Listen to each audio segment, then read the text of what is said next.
BNSS है, उसमें जो भी हमें प्रावधान मिलते हैं, चाहे हमें दोनों को बाउंड डाउन करना हो, हमें मुचलका पाबंद करना हो, लड़ाई झगड़ा करने से रोकना हो, उनकी देखिए जितना बड़ा क्षेत्र होता है उतना ज़्यादा वहाँ पर जनरली क्राइम का नंबर होता है। जैसे कि अगर हम बात करें देवबंद की, तो वो आता देहात क्षेत्र में है, बट वो अपने आप में ही इतना बड़ा थाना है कि उसमें एक कस्बा, बहुत बड़ा देवबंद कस्बा है, और उसमें 12 चौकियाँ हैं, करीब 6 लाख उस थाने की पॉपुलेशन है। तो जाहिर है अगर इतनी बड़ी पॉपुलेशन है तो फिर क्राइम रेट भी ज़्यादा होगा। नहीं, ऐसा तो मुझे कोई इंस्टेंसेस याद नहीं आ रहा है जिसमें कि मुझे लगता है कि ये मेरी भूल है, क्योंकि हम लोग जो भी कार्रवाई करते हैं वो कानून के दायरे में ही करते हैं, कभी आउट ऑफ बाउंड जाकर की नहीं करते हैं। तो उनका यहाँ पर ये कल्चर है कि हम लोग विदिन 2 आवर्स, कोई भी अगर सोशल मीडिया पे भी कोई प्रकरण चल रहा है तो विदिन 2 आवर्स हम उसकी बाइट देकर उस मामले को सही नैरेटिव दे देते हैं, ताकि काउंटर नैरेटिव जो चल रहा है, जो अफवाहें चल रही हैं, उस पर लगाम लगा सकें।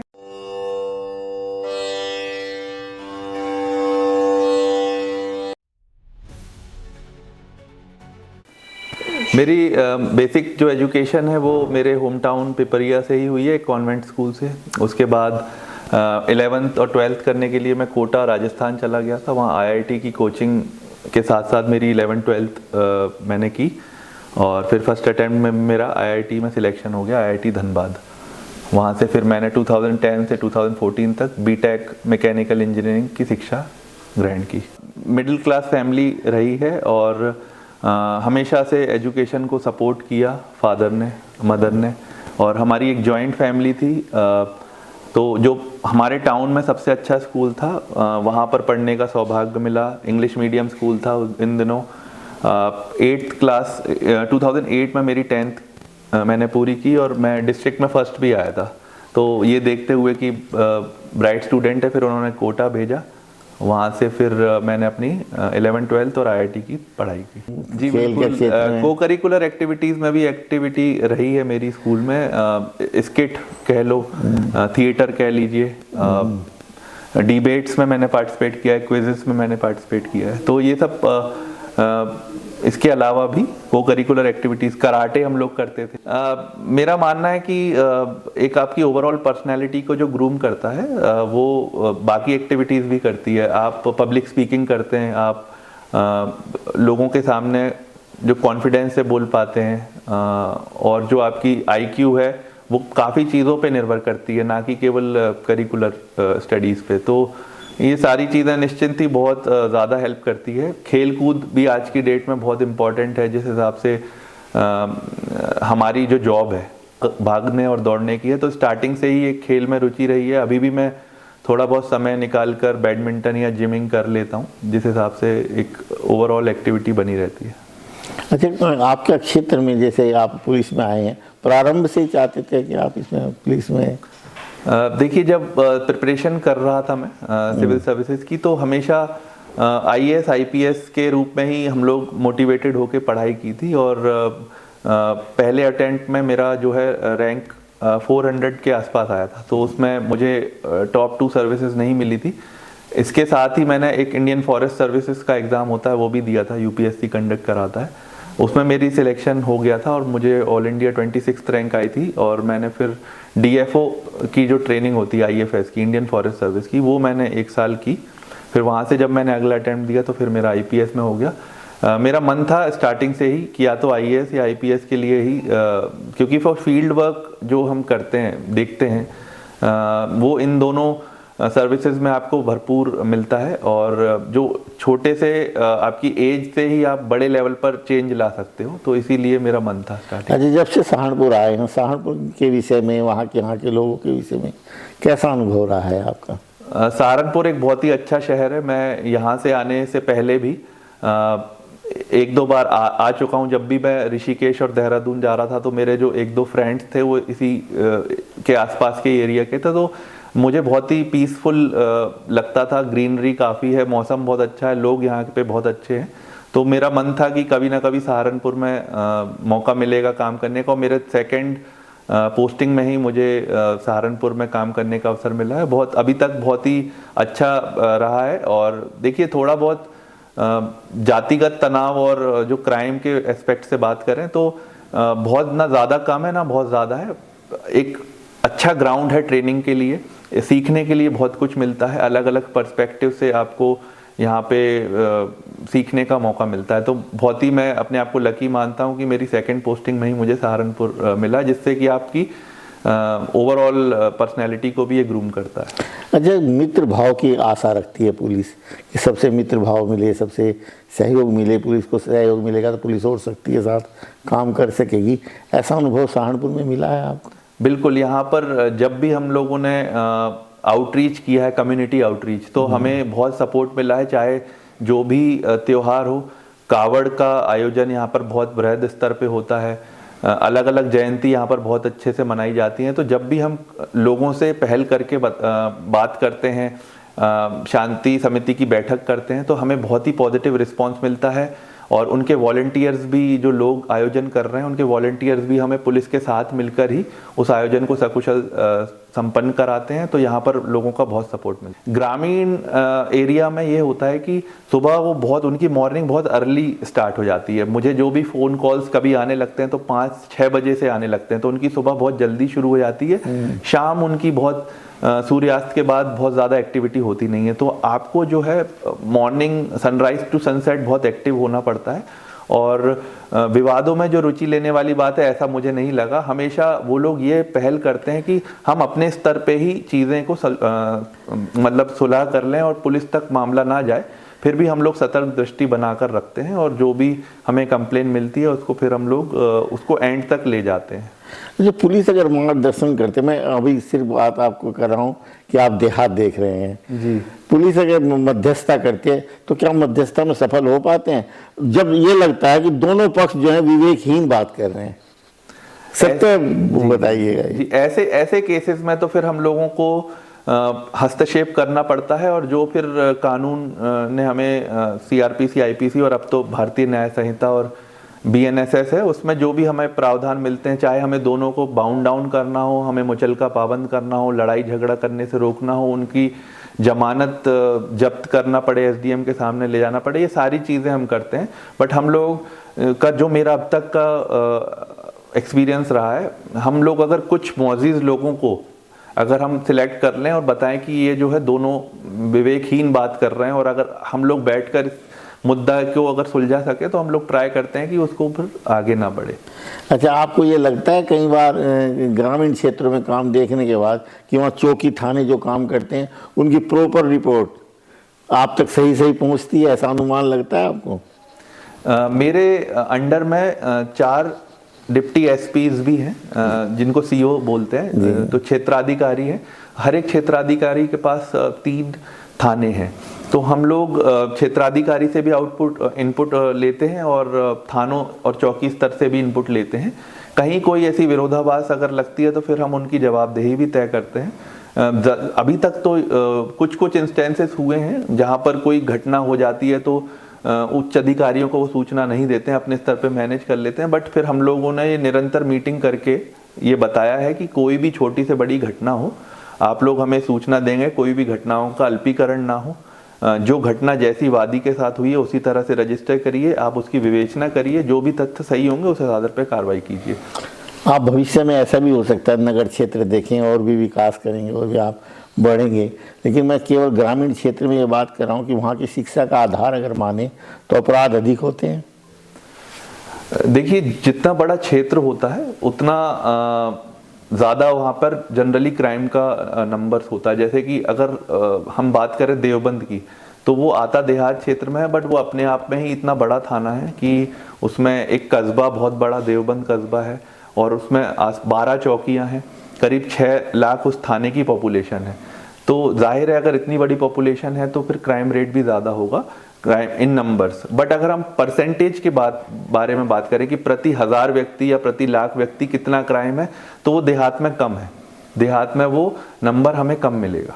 अच्छा, कई बार ऐसा देखा गया है कि कप्तान साहब या आपके दोनों में कोई विरोधाभास हो विचार विमर्श में? जी नहीं, बिल्कुल। अब तक तो मैं इसके पहले एसएसपी सर थे विपिन ताड़ा सर, उनके साथ रहा हूँ, और अभी रोहित सिंह सजवान सर हैं एसएसपी सर, दोनों से बहुत कुछ सीखने मिला है। कभी भी कोई ऐसा विरोधाभास की स्थिति नहीं हुई है और जो भी उनके मार्गदर्शन में उन्होंने दिया है उसके आधार पर ही आगे कार्रवाई हुई है। वो हमसे भी अपनी बात पूछते हैं कि आपको क्या सही लगता है इसमें, हम अपनी बात बताते हैं और फिर जो भी एक निष्कर्ष पे पहुंचते हैं डिस्कशन के बाद, फिर उस हिसाब से कार्रवाई। अच्छा, कार्य जब से आपने निर्वहन लिया है, किया है कार्य, कभी ऐसा हुआ है कि अपने हृदय में आया हो कि ये तो मुझसे गलती हो गई, ये मेरी भूल है, कभी पश्चाताप हुआ हो? नहीं, ऐसा तो मुझे कोई इंस्टेंसेस याद नहीं आ रहा है जिसमें कि मुझे लगता है कि ये मेरी भूल है, क्योंकि हम लोग जो भी कार्रवाई करते हैं वो कानून के दायरे में ही करते हैं, कभी आउट ऑफ बाउंड जाकर की नहीं करते हैं। तो जो भी चीज़ें हैं प्रॉपर सोच समझ और विवेक के साथ अपने जूनियर्स और सीनियर्स की उनकी भी राय लेकर फिर करते हैं। तो ऐसा मुझे अब तक नहीं मिला है। हाँ, कुछ कुछ घटनाएं जो अनावरण हेतु शेष हैं, जो कि अभी खुल नहीं पाई हैं, जिसमें कि हमें लगता है कि इसमें और मेहनत की ज़रूरत है, वो मुझे लगता है कि हाँ, इस पर्टिकुलर घटना में हम लोग और मेहनत करते तो शायद खुल जाती, इतना लंबा समय नहीं मिलता। अदरवाइज इसमें कोई भी मुझे इस तरह का पश्चाताप नहीं है कि ये मेरे से गलत हो गया है। हम लोग जो भी करते हैं कानून के दायरे में करते हैं, और जो भी हमने अच्छे गुड वर्क किए हैं, जब वो गुड वर्क हो जाते हैं तो एक सेटिस्फेक्शन की भावना भी मिलती है। अच्छा, आप एक अपराधी की जगह जेल में हैं जी, क्या आप ये मानते हैं कि अपराधी ही जेल में है? ये बात आपने सही पूछी है कि अपराधी की जगह जेल में है, और कई बार ऐसा हो जाता है कि वादी जो है हमसे पूरी बात नहीं बता पाता। अगर 4 या 3 लोगों ने उसके साथ मारपीट करी है, हो सकता है वो गलत नाम बता दे, उसमें उसका भी कुछ हित हो, तो कई बार पुलिस तक पूरी सूचना नहीं मिल पाती है। तो हो सकता है कि 1 या 2 लोग ऐसे जिन्होंने घटना करी हो वो पुलिस के सामने नहीं आ पाते हैं। बट अगर हम इसमें चौतरफा मतलब जांच करें, 360 डिग्री जांच करेंगे, तो कोई भी अपराधी जो है वो गिरफ्त से नहीं बच सकता है। इसमें हम लोग केवल वादी की बात पर भी नहीं, जो इंडिपेंडेंट लोग हैं वहाँ उस घटना पे जिन्होंने होते हुए देखा है, चश्मदीद गवाह हैं, एविडेंस, आजकल बहुत सारे साइंटिफिक एविडेंस आ गए हैं। जगह जगह हमने गांव में सीसीटीवी लगाए हैं। आपको मैं बताना चाहूँगा कि ऑपरेशन एक चला था डीजीपी महोदय के द्वारा, जिसमें कि हर गांव में हमें एंट्री और एग्जिट पे सीसीटीवी लगाने। तो हम लोग कैमरा भी देखते हैं, हम लोग सीसीटीवी के अलावा हम लोग सीडीआर भी देखते हैं, कॉल डिटेल की, उस समय वो व्यक्ति वहाँ पर मौजूद था या नहीं था, उसकी वादी से फ़ोन पे बात हुई थी या नहीं हुई थी। तो इतनी टेक्नोलॉजी के बाद मुझे नहीं लगता कि कोई भी अपराधी जो है वो घटना करने के उपरांत बच सकता है। और बिल्कुल आपने सही कहा कि अपराधी की जगह जेल में ही है। अच्छा, तथ्य और ऐसे मिल जाते हैं जिनके आधार पर एक व्यक्ति को सज़ा मिलनी ही चाहिए, ऐसे तथ्य उपलब्ध हो जाते हैं, पूर्ण सहयोग मिलता है जो आपके अधीनस्थ काम करते हैं? ये भी आपने बहुत अच्छा सवाल पूछा। इसमें मैं आपको बताना चाहूँगा, ऑपरेशन कन्विक्शन में यूपी टॉप स्टेट्स में है। ऑपरेशन कन्विक्शन में हम लोग ये देखते हैं कि कितनी सजाएं हमने 1 साल में कराई, कितने क्राइम रजिस्टर हुए और उसमें हमने कितनी सजाएं कराई। तो वो अगर आप परसेंटेज देखेंगे तो UP among the top states में आता है। और इसका रीज़न यही है कि हम लोग यहाँ पर निरंतर मॉनिटरिंग करते रहते हैं कि आपकी सुनवाई जो चल रही है कोर्ट में पेशी, आप वहाँ पर मौजूद हो, समय पर अपनी गवाही दें।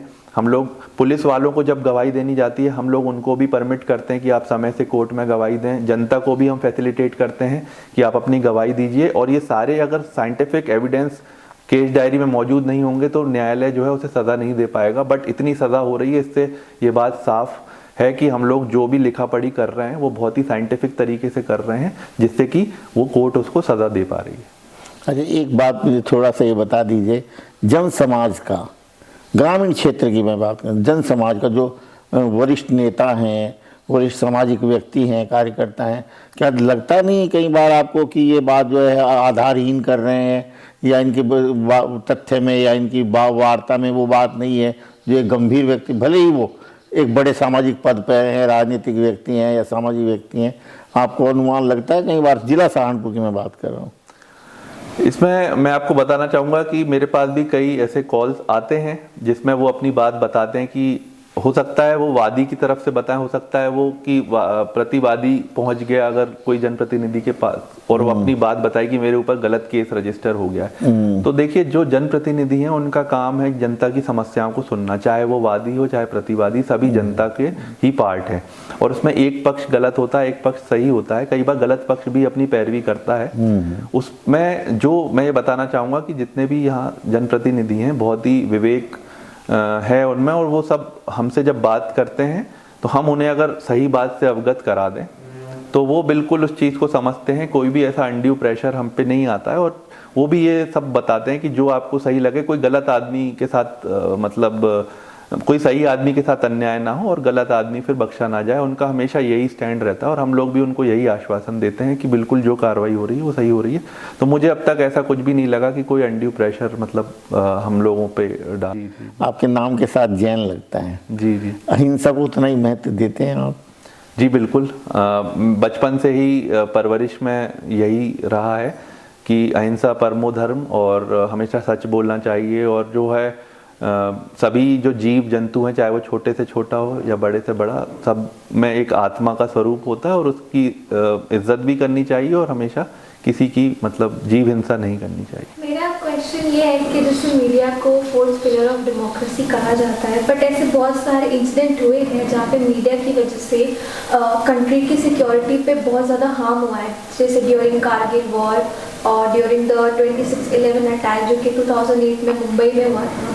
उसमें जो रिपोर्टर्स थे उन्होंने सारी डिटेल्स अपने न्यूज़ चैनल्स में दे दी थी, जिसकी वजह से जो टेररिस्ट थे वो अलर्ट हो गए और ज़्यादा उन्हें इन्फॉर्मेशन मिल गई एनआईटी के सिक्योरिटी ऑफिशियल्स या सिक्योरिटी गार्ड्स कमांडोज उस टाइम पे कितने बजे आ रहे हैं, कब आ रहे हैं, इवन कैसे आ रहे हैं, ये सब डिटेल्स वो न्यूज़ चैनल पे उन्होंने दे दी। सो आपका क्या पॉइंट ऑफ व्यू है इस चीज़ पे कि आप क्या समझते हैं कि मीडिया की ये हरकत क्या आपकी कंट्री की सिक्योरिटी एंड इवन तो कमांडो की सिक्योरिटी पे बहुत ज़्यादा हार्म करती है?